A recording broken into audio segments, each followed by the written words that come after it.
Alright, now I get to figure out how to mount this front rack on the front here without impinging on those wires and cables. So I believe I have to split those and take the cover off and split those, run them down either side of that head tube. So that's what I'm going to do in the next time lapse.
Okay, so now I got the rack loosely mounted.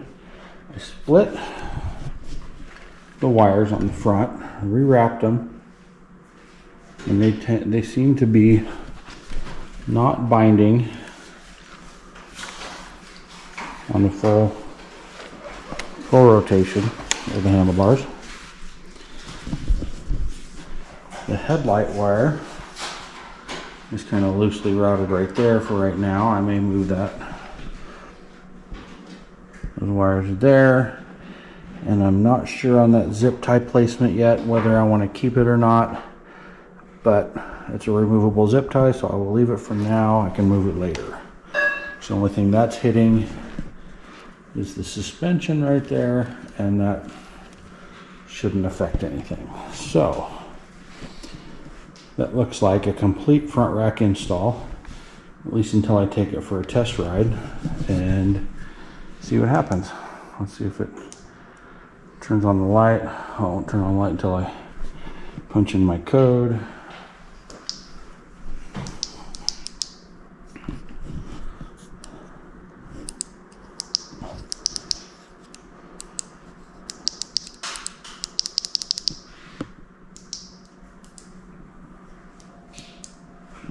Okay, so yeah, the headlight works, the tail light works, everything's still functional. Throttle check. Yeah, that works. So there it is. Also have the seat mounted. The shims in place. I may get a non-quick release seat post clamp just for security purposes once I get everything set up. So anyway, there it is. Front rack installed, wires rerouted, seat post installed. The rear basket was easy. That's just bolts onto the built-in rack. Taillight's nice and bright. I've only got about 9-10 miles on this thing so far, so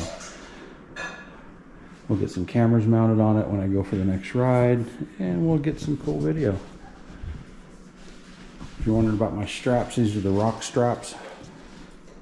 It's a bungee on this end and a cinch strap on the other end.